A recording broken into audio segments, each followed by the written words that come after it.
Saludos, mi nombre es Stephanie Romero, soy estudiante de Psicología de la Universidad de los Andes y hoy les estaré hablando acerca del humanismo dentro de lo que son las organizaciones, tomando como referencia o punto de partida el artículo realizado por Antonio Barba en el 2007 titulado Humanismo y Organización, un dilema de una reflexión.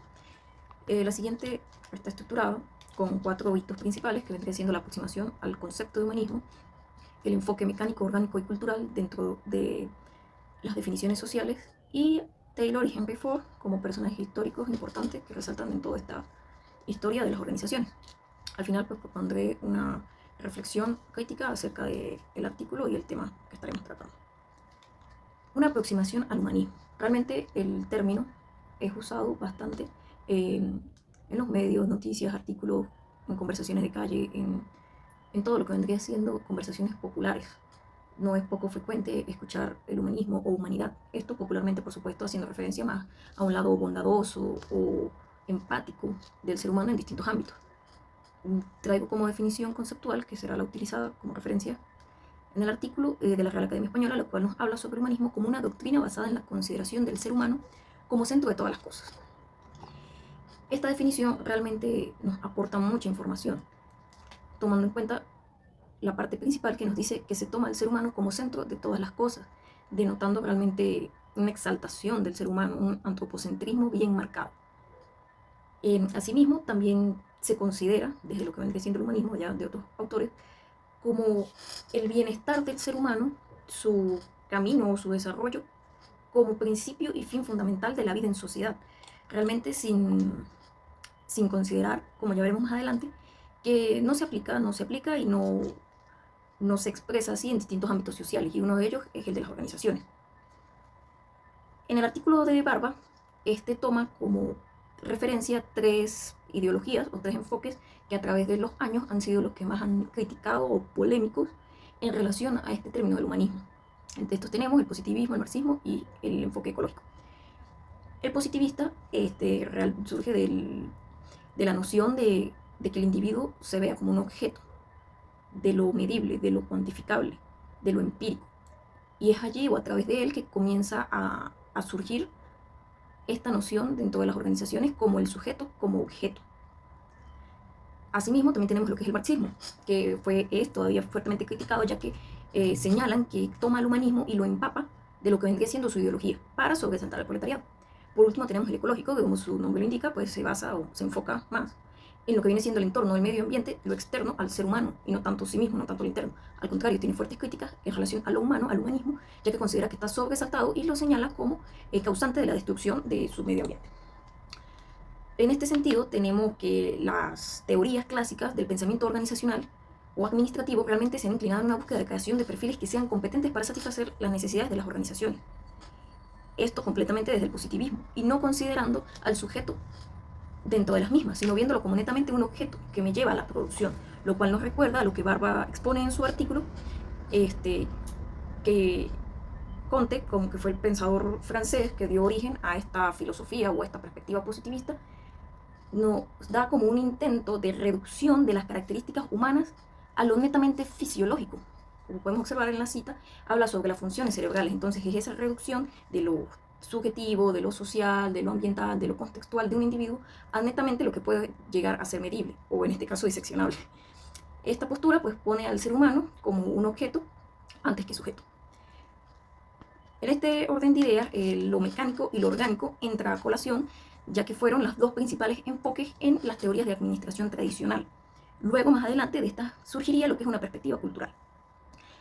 Para mediados del siglo XVIII, realmente históricamente, se pudo evidenciar cómo muchísimas disciplinas querían enmendar desde sus postulados o sus métodos de origen a lo científico. Querían pertenecer al método científico, querían integrarse a este nuevo modelo que estaba surgiendo. Esto para poder gozar de ese estatus científico o que el conocimiento que producían fuera reconocido como tal. Un claro ejemplo de esto tenemos la separación de la psicología en la filosofía. Y asimismo ocurrió con la perspectiva o lo que vendría siendo lo organizacional, lo administrativo. Quiso tomar lo que vendría siendo lo científico, una perspectiva científica, para poder pertenecer a ese círculo. Entonces, lo que trajo como consecuencia fue la perspectiva mecanicista, tomando en ella también muchos términos de la física. Y es acá cuando comienza a percibir el ser humano de una perspectiva más mecánica, como una máquina. Luego tenemos lo que es la perspectiva orgánica. Esta tiene sus bases en lo que es la biología, en el darwinismo y surge a mediados del siglo XIX. Con él se comenzaron a adoptar términos y procesos de la biología al estudio de lo social. Términos que hasta el día de hoy podemos conseguir en muchas teorías sociológicas, por ejemplo, como lo que es cuerpo y tejido social. Asimismo, se comenzó a percibir o a hacer la analogía del ser humano como una célula dentro de las organizaciones. Entonces, así como la célula cumple una función determinada en el organismo y tiene un tiempo de vida, el individuo cumple una función determinada dentro de la organización y también tiene un tiempo de vida, en el que después de ese tiempo ya no es funcional para el organismo, ya no es funcional para la empresa, para el sistema. Con acá viene lo que vendría siendo la perspectiva cultural. La perspectiva cultural nace a mediados del siglo XX, más o menos, específicamente a finales de los 60. Toma en cuenta modelos y teorías que no habían sido considerados, así como parte del humanismo en pro de los trabajadores.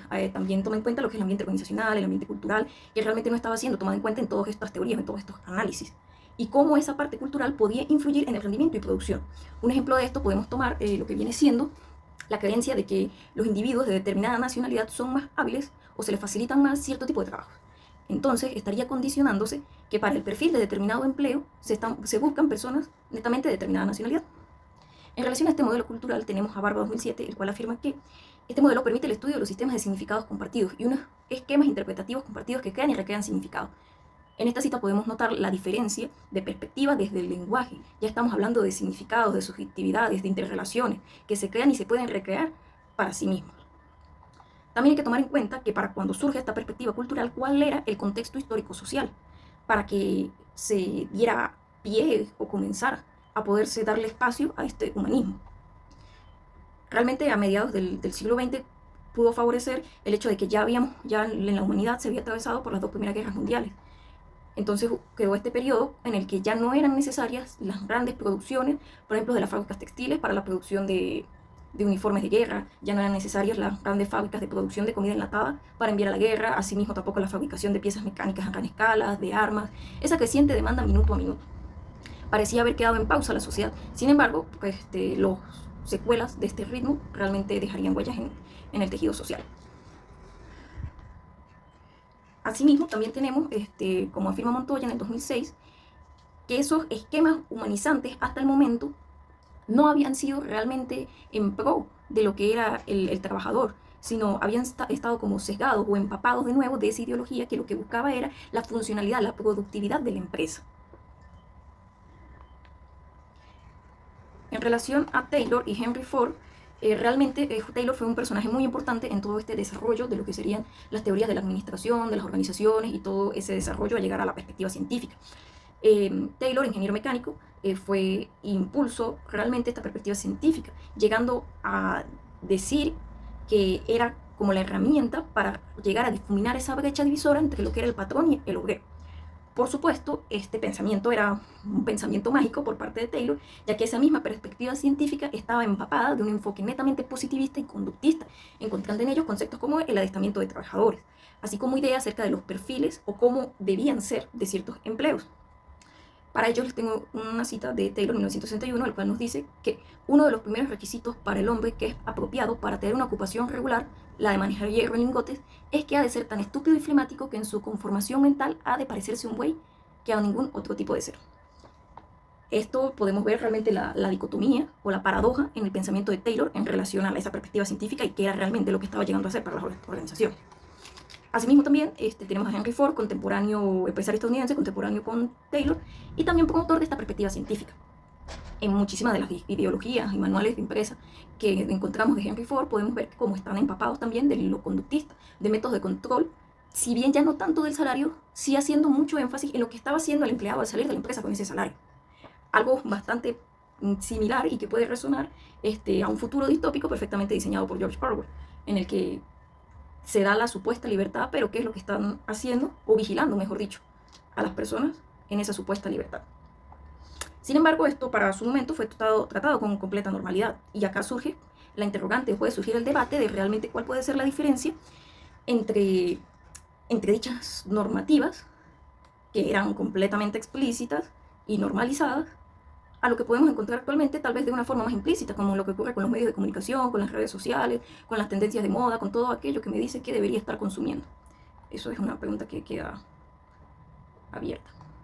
Asimismo, también tenemos una cita de Barba en su artículo que nos muestra un poco cómo era también ese pensamiento de Ford en relación a la parte humanista en sus empresas, diciendo: los ejecutivos de la empresa Ford no se caracterizaban por su visión humanista.